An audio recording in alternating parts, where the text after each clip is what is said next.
Qiang Jin Jiu. Book 3, Drunk in Wild Songs. Chapter 246, Night Dispatch. Huo Lingyuan got on his horse. Pulling his reins, he bellowed, "Head over to the Luosha relay station." The riding stable on Mount Luo was too far away. Even the ponies would not be able to make it there on time.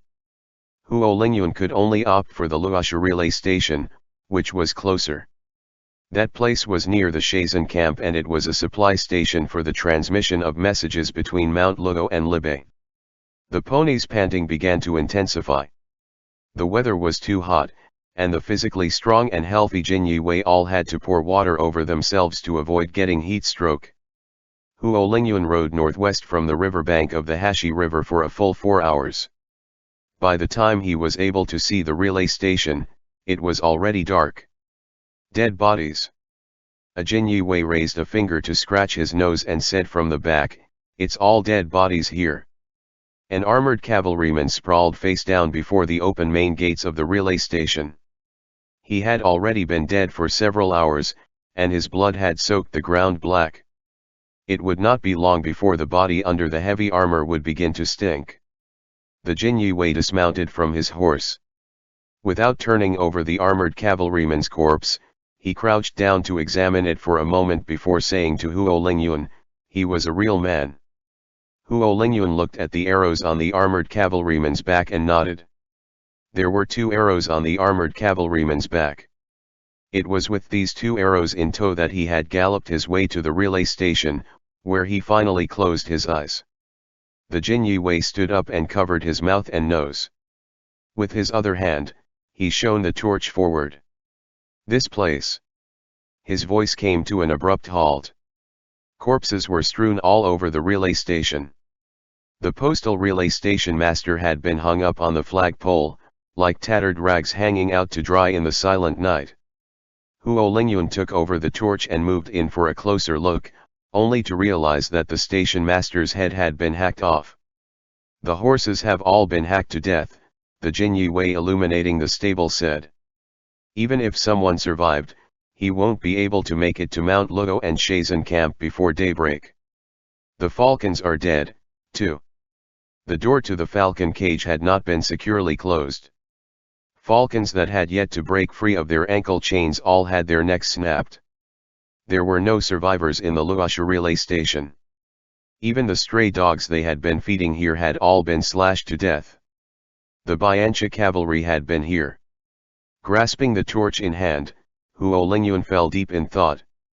Mount Luo's riding stables, after its establishment, became a fledgling information hub between Libei and Zhongbo. For that reason, Shenzhequan built it to be exceedingly solid.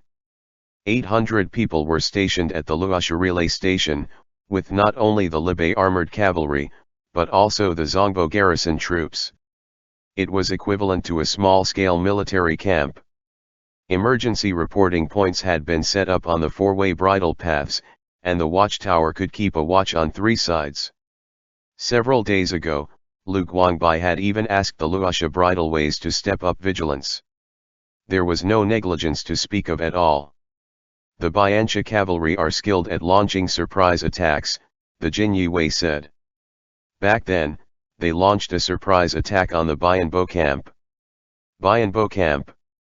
Huo Lingyu pivoted around and repeated, "Bianbo camp. Bianbo camp." In the 6th month of last year, when the Bianchi cavalry mounted a surprise attack on the Bianbo camp, they had taken a detour from the south and used the Mount Luo path to pass through.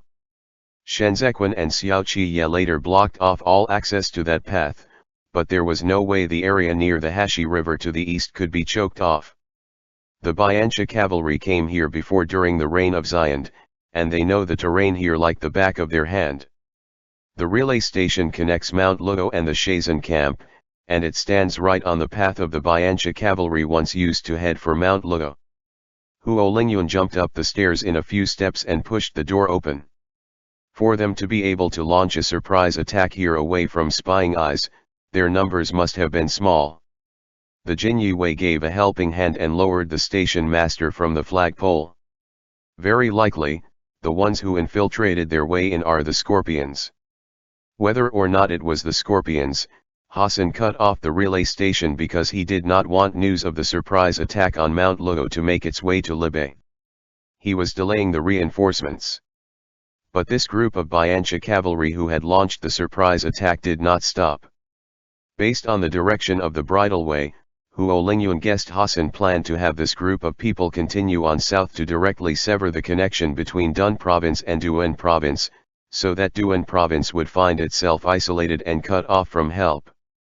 This place is closer to the Shazan camp. Huo Lingyuan turned around and descended the stairs, then whistled to summon his horse.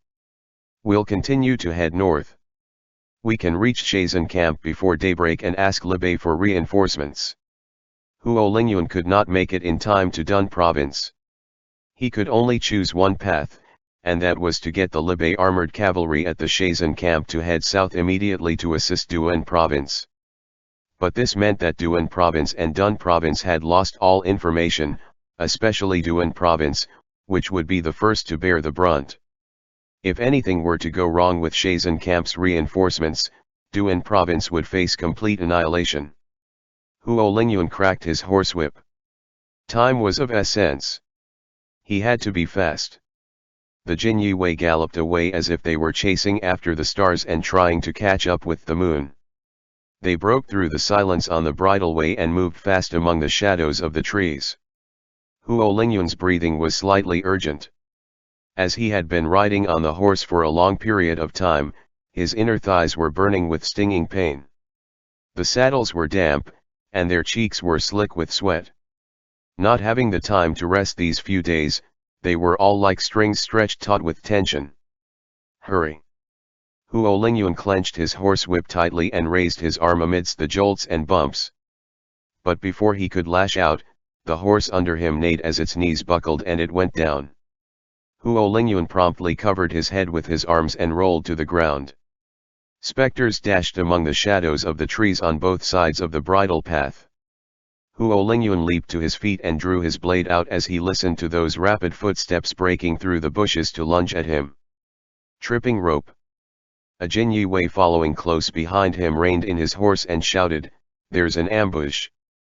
Huo Lingyuan held up his blade to parry the blow, but to no avail. With his body, the other party slammed Huo Lingyuan off his feet. Huo Lingyuan turned aside and grazed past the ground to roll beside the roots of a tree. The moment the rustling of wind behind him sped up, Huo Lingyuan held onto the root with one arm and made use of it to slide up and raise both legs to dodge the blow from the blade. Scorpions, no, Huo Lingyuan hissed through clenched teeth, it's the Bianchi cavalry. The elites of the Hanshi tribe. The elites moved swiftly as they outflanked them, like a tightly woven net closing in on them. The rustling of the footsteps was abnormally uniform, like snakes writhing in unison. Even the traces they left behind while passing through the sandy grounds were so identical it gave one the creeps. The scimitars on the left side slashed towards the knees of the Jin Yue horses, but unexpectedly, they were intercepted midway by the Xiaochun blades. The Jin Yue kicked out at the Bianchi cavalrymen's chests, then drew their blades out and spun around to land on the ground. At the same time their soles touched the ground, their blades flashed like a sudden burst of daylight to slit the Bianchi cavalrymen's throats. Then they stomped on the ground and flipped back atop their horses again, completing the entire sequence of action in one smooth move. The elites who did not succeed took half a step back in unison. One of them touched his throat and said, "The Jin Yue." And Jin Yue turned over his blade and wiped the blood on it on the back of his waist. At the same time he slid his arm out and said, "Jin Yue. We are now called the Imperial Cavalry." Huo Lingyuan's horse could not stand up in its shock. He dashed a few steps and grabbed the outstretched arm of the Jin Yue to leap onto that Jin Yue's horse. Libei has their hands full right now. The Jin Yue tugged at the reins of his horse even as they were tightly encircled. Bianchi has also laid ambushes here. Even if we make it to the Shazan camp, it will be too late. Return. Before Huo Lingyuan could finish his words, he held his blade with both hands and abruptly swung it in a semicircle to strike away a scimitar that had suddenly come attacking. Return to Duan province. Going to Libei was impossible now. Turn around. Huo Lingyuan hastily wiped away the sweat on his face. Break out of the encirclement from the south. Hassan was too cautious. He slaughtered everyone in the Luosha relay station and did not even spare the horses and falcons. Yet he also left his elites on the bridle path to the north to guard against survivors who could possibly appear after slipping through his ambush. But this also gave Huo Lingyuan the opportunity, as the number of elites Hassan left here was small. Fuck. The Jin Yi shook off the drops of blood on his blade. This blade was bestowed by the emperor, and now it's all jagged. The horse stomped its hooves, and the Jin Yi yanked the reins to forcibly turn it around. The Biancha cavalry at the side had already lunged over. The saddle slipped to the right, and unable to bear the weight of the gravitational force, the horse tilted over to the right as well. Huo Lingyuan bent his elbow and slammed it into the Biancha cavalryman's face. Meanwhile, cavalrymen on the left climbed their way up like locusts. The Jin Yi held his blade up to parry a scimitar, and was thrown off by the force of the blow. The Jin Yi fell to the ground, and several scimitars instantly came hacking down on him. He bellowed with all his might and propped up his Xiaochun blade with both hands. Under that ear-piercing sound of friction as blade scraped against blade, he lifted it up, the veins bulging on the back of his hands.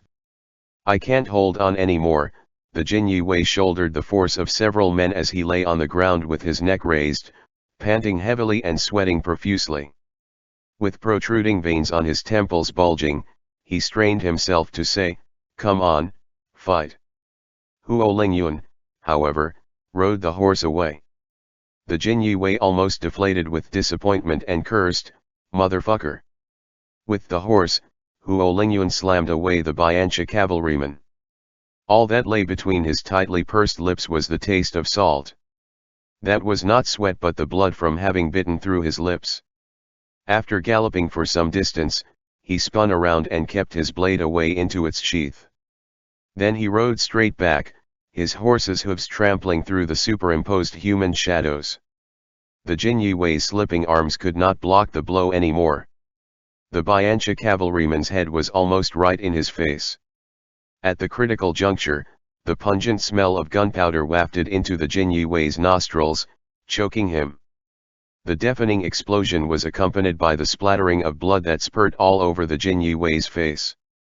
Huo Lingyuan leaned down to grab the Jin Yi's hand and brought him back onto the horse. Break through the encirclement. Huo Lingyuan's emotions were running at an all-time high as he took the lead with his smoking firearm and charged his way out from the south, shouting, "Break through the encirclement." Asterisk asterisk asterisk. Yin Chang tilted his head back and down the wine. He finished it, then belched several times in succession. Leaning over the battlement, he asked the soldiers guarding the gate, "Is there any more? This wine is delicious." The soldier guarding the gate shifted a few steps and got a clear look at Yin Chang's face under the firelight and moonlight. "Nope. Elder, you should drink less. We are still on duty. I won't drink when it's break time." Yin Chang's legs felt a little weak. He drunkenly swayed to his feet and strained himself to look at the torches on the battlements. Why is it short of bows and arrows here? Men, fill them in, quick." Fei Sheng had yet to walk his way over to the city wall when he heard Yin Chang making a big ruckus. He hid the newly purchased wine underneath, kicked it under a mechanical crossbow, and pulled a piece of fabric over it. Then he menacingly headed up and lifted Yin Chang by the back of his collar. "Sure. Someone will do it right away. You go back to bed." Yin Chang's heel slid across the ground as he was carried away like this. He rubbed his reddened nose and grumbled, "Why isn't General Lu here yet? I've been waiting for so many days just to see him again, and I even drank so many rounds of wine." The last time Yin Chang went to the war zone with Xiao Qi, he had been very excited to see Lu Guangbai. He dragged Lu Guangbai to drink with him, drinking until Lu Guangbai puked thrice in a night and passed out cold in his tent on the second day. Without saying another word, Zhou Qianqiu dispatched someone to send Yin Chang back. Fei Shen, unable to stand the stench of a drunkard, waved his palm as he pinched his nose and said, "Not another word from you. I'm not going to embarrass myself." Displeased, Yin Chang waved his arms and tilted his head back intending to look at Fei Shen. Stubbornly, he said, "Is drinking wine an embarrassment to you? Bah, you are a fine one to talk about being an embarrassment." Fei Shen dragged him to the bottom and exchanged his authority token with the duty room. Patrols were strict these days, and he had to spend some effort signing in for duty. Yin Chang took the opportunity to look for wine, using his nose that could not smell to sniff around as he muttered, "Where is it hidden?" "Here, right." He tucked away the corner of his robe and kneeled on the ground. With his butt sticking up, he looked under the mounted crossbow. Fei Shen was indeed still a little too green. Cocking his head, Yin Chang stretched his hand in to reach for the wine, muttering, "My little precious, why so far away, I." Fei Shen looked back and set down the brush, ready to shout at the old man to stop, but right at this moment, he heard a very soft click. His ears were so sensitive that he could even hear the wind clearly. He could not help but turn his head to the side and listen again with bated breath and rapt attention. The banner fell, and the wind near the city gate stopped. Yin Chang finally reached the wine, but instead of raking it out, he maintained his posture and crouched on the ground to sniff the smell of the land. Before Fei Shen could react, Yin Chang bellowed, "Enemy attack!" The heavy rock from the catapult crashed into the top of the wall. A kick-up of dust splattered all over. As Fei Shen covered his head and avoided the debris, he heard the alarm sounded from the watchtower.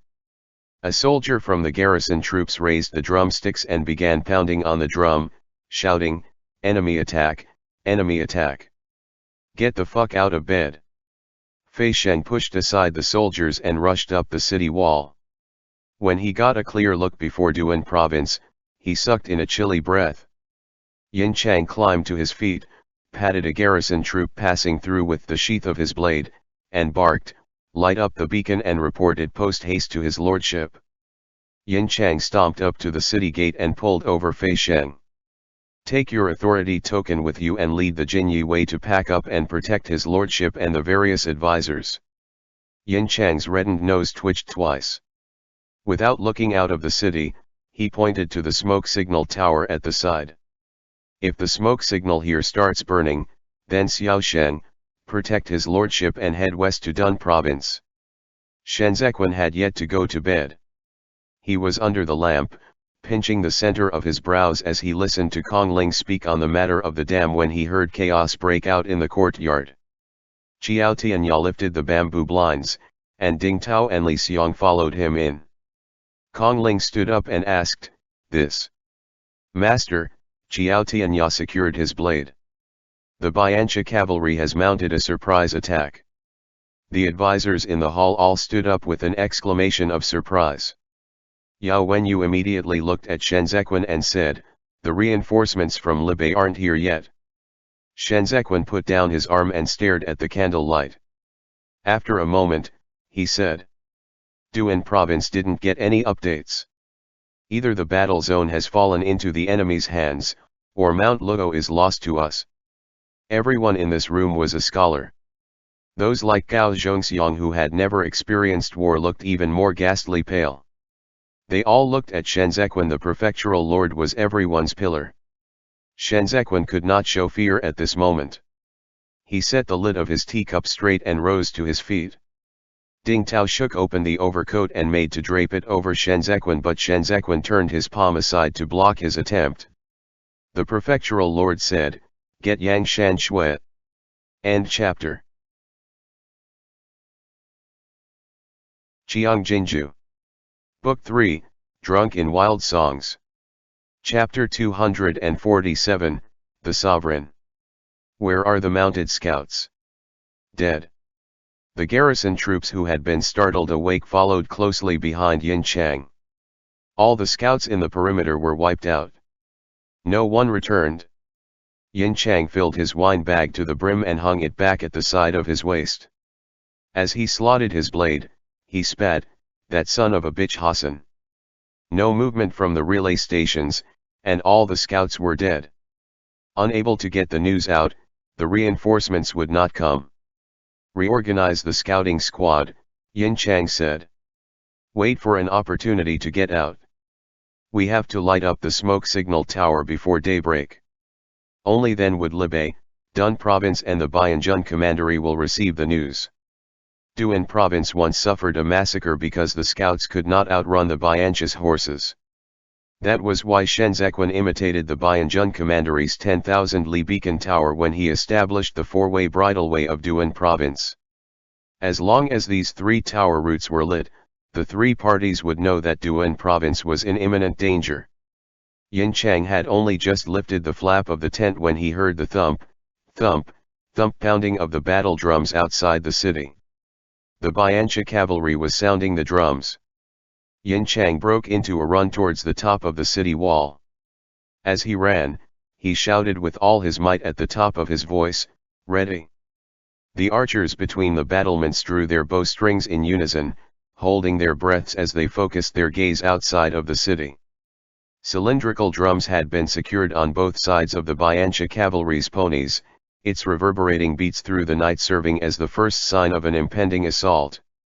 Just as the drum beats were about to stop after hitting a feverish pitch, the ponies snorted hot puffs of air and charged. Yin Chang immediately waved his hands and continued to roar, "Release the arrows."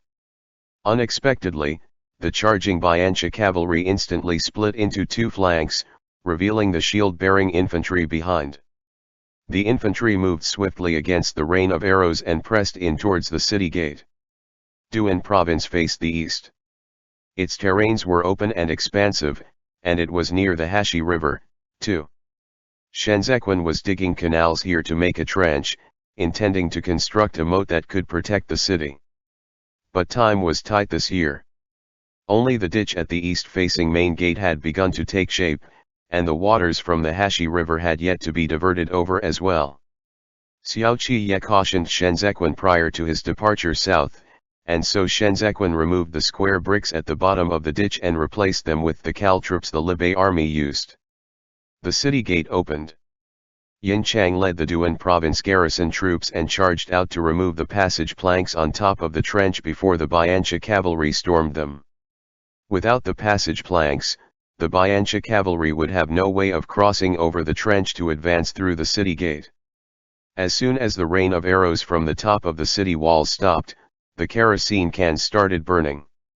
Dragging the passage planks as he retreated, Yin Chang continued to shout, "Smash the cans!"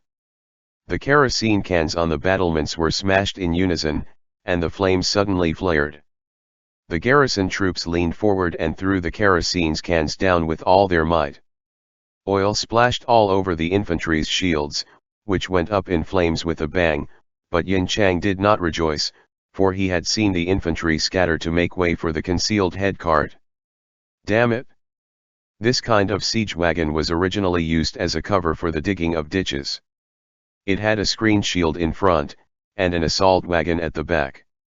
The head cart in the middle could shield soldiers who were digging the earth from the arrows. Other than that, it also had a prominent function, which was to extinguish fires. The infantry hidden inside the head cart lifted the roof and emerged, using their daggers to slash through the cowhide sacks that contained water from the river. In no time, they were able to contain the fire started by the kerosene cans. Yin Chang now had a clear grasp on the other party's aim. Hassan had used the infantry to deplete the arrows and kerosene cans of the garrison troops, as well as pushed the infantry before the trench, all to set the stage for the Biancha cavalry who were poised for action at the back. "Archers, stand by." The words had only just left Yin Chang's mouth when the infantry raised their shields once again. But Yin Chang had no intention of releasing the arrows at this moment. He drew his blade and led the garrison troops in a mad charge forward before the trench, where he sprang out like an old lion under the astonished gaze of the Biancha cavalry. "Block the trench!" Yin Chang landed heavily on the brick wall of the trench, and his feet slid downward right at once. He clung onto the edge of the trench and kicked out with his legs a few times to crawl his way up. The garrison troops followed Yin Chang to fight their way into the infantry camp. Release the arrows. The rain of arrows came assailing down, and infantrymen who could not free their hands to raise their shields finally toppled over to the ground. Who is that? A strong and sturdy man riding on a pony craned his head and saw Yin Chang's white hair through the crowd. He touched his own scimitar, his bare arm had a lizard tattoo on it. With considerable interest, he said in the Biancha tongue, "He's like a hero." The strong and Hales Wilai doesn't know him, a cavalryman following by the man's side said. He's the commander of the Tse province garrison troops, the old general who captured Fan province for Shenzhequan. His name is Yin Chang. Imitating the great Zhou language, Zwilai repeatedly read it out, Yi Chang. It means prosperity. The cavalryman soothed his restless horse. He has the courage of a lion. Zwilai continued to size up Yin Chang. He clamped down tight on the horse's belly and moved forward unhurriedly amidst the swaying. I want to fight with him. The cavalryman turned back to look at the Hongying banner at the back and advised, Hassan's orders have not been issued yet. Now is not the time for Zwilai to launch an attack. Zwilai exercised his strong, muscular arms and drew out his scimitar. Hassan wants us to fight a quick battle. I can't wait anymore. ******. The garrison troops assembled the people inside the city. They were going to send the commoners over to the west gate, where the connecting bridle path led to Dun province. This was so that the commoners would still have the opportunity to flee before the east gate was breached and the massacre began. The commoners came one after another, looking to be in a hurry as they dragged their families with them. Occasionally, the wails of infants could be heard, although they were very quickly stifled. The number of people gathering increased, and repressed gasps all over followed in the wake of the bombarding from the east gate. The advisors had long been waiting here. They carried with them simple luggage, as well as records under their arms. These were the fruit of their painstaking labor. Gao Zongxiang's ghastly pale complexion had yet to regain its color. He tugged his cloth bundle tightly and stood together with the crowd of people. Kong Ling was pushing Yao Wenyu, who had a bag containing a restless Hanu hanging in front of his chest. As Yao Wenyu's wheelchair passed by the commoners, he heard someone in the crowd sobbing. He turned his head to the side and fixed his eyes on the other party. Mr. A lone widow with her child in her arms covered her mouth and nose. Amid her sobs, she asked in a small voice, Is there going to be another massacre? The young gentleman's gaze was gentle as he raised his hand to give her his own handkerchief. He answered, There won't be. Sobs rose all around. His words seemed unconvincing under the sound of combat and killing ahead. Humans won't be able to outrun horses if the city were to be breached. We still have to die. Everyone will die. A man squatting in the corner pulled at his only remaining donkey and said in an accent, I shouldn't have come to Duan province. Where did the garrison troops go? Someone came up to the gate and slapped on it. Open the gate now and let us flee to Dun province. Every person who can flee before the city is breached is still a life saved. A clamor broke out among the crowd as they jostled their way towards the west gate. An air of uneasiness pervaded the night. Gao Zhongxiang had no choice but to lurch forward under the force of the pushes and shoves. Hugging his bundle close to him, he turned aside and jostled his way towards Kong Ling. Please don't trample, Gao Zhongxiang protected his bundle and tilted his head high to say, Everyone, please don't. The jostling crowd could not hear his voice at all. Someone's elbow hit Gao Zhongxiang in the stomach. Losing his grip on his bundle, he watched as his paper and brushes scattered over the ground. He hurriedly bent down to pick them up, but there were too many people, and before he could reach them, the brushes broke under the trampling of feet. Gao Zhongxiang said in an urgent voice, Don't step on the brushes. Don't step on the brushes. Kong Ling could barely stand steady on his feet from all the jostling, and Yao Wenyu's wheelchair proved to be an inconvenience here. It would be bad if Yao Wenyu were to get swept away into the crowd. Holding Hanu in one hand and pulling at the wheelchair with his other hand, Kong Ling said around him, "Where are the guards? Hurry over to protect Yuan Zhou." The wheels of Yao Wenyu's wheelchair got stuck on a hard object, making a loud clang and nearly overturning from the impact. Yao Wenyu turned his gaze and looked at the crowd. Moonlight, in its untimely silence, cascaded down along his sleeves and robe to the ground. The slapping on the gate intensified, with yells of "Open the gate," everywhere. The memory of the massacre in Duan province was so deeply ingrained that they could not see the light in the darkness. The more savage the fighting ahead was, the more everyone lost confidence. "Oh, blast it!" Gao Zhongxiang angrily flung his sleeves. Giving up on his brushes, he reached out to grab the wheelchair and brought it before himself. Blocking the waves of people, he cursed, "Stop jostling. People are getting hurt. What's the hurry? The city hasn't been breached yet. His lordship stands before us." Shouts promptly rang out all around. Where did his lordship go? Where did Shen Zequan go? No soldiers. No guards. Did he run? How would Gao Zhongxiang know it would turn out this way? He hurriedly said, "His lordship is." Shen Zequan fled. Someone stomped their feet and fumed, "I don't see him." The atmosphere seemed to have been set ablaze. Cries once inhibited erupted forth amongst the crowd, and irascible sentiments ran rampage. Gradually, the slapping on the gate turned into poundings. Panic and terror pervaded the air. Hysteria abounded all over. The latent time bomb called Shen Wei finally detonated. It was like a sharp sword hanging over Shen Zequan's head all the time. Concealed within was Zongbo's resistance to Shen Zequan, which could never be eradicated even if Shen Zequan obtained the 6 prefectures of Zongbo. Shen Wei abandoned the city and fled, resulting in a bloodbath in Duan province and Dun province. And now, Shen Zequan still had yet to show himself. Once again, the Shen clan had cowered back and fled. "Open the gate, open the gate," someone bawled. The gate protruded forward slightly, opening up a crack from all those crowding. One of the remaining soldiers on garrison duty, unable to stop the crowd, craned his neck and rebuffed, "Stop jostling." But it was to no avail. The crowd had already been thrown into disorder. The soldier on garrison duty gasped for breath, not daring to open the gate. The scouts in the east were all killed.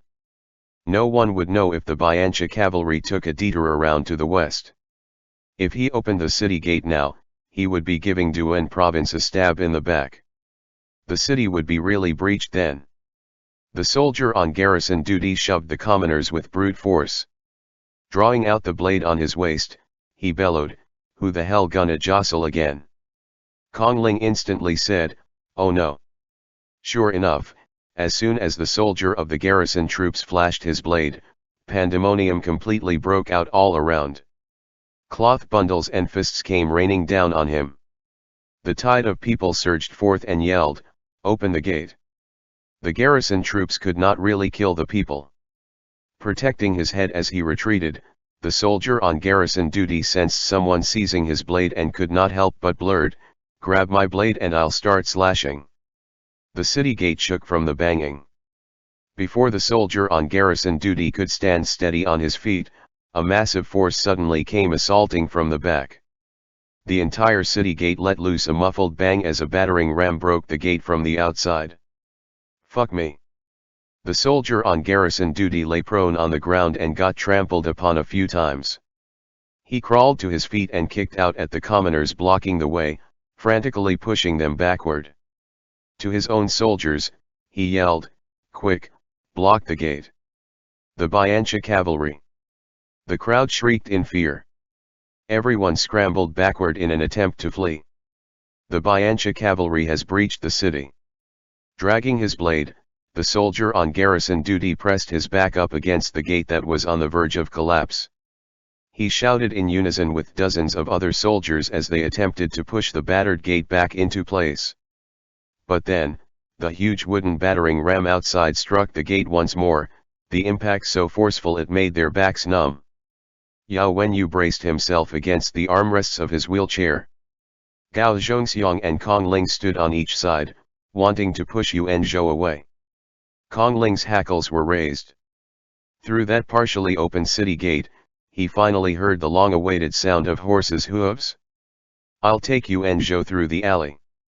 Pushing Yao Wenyu, Kong Ling disregarded the records and picked up the hem of his robe.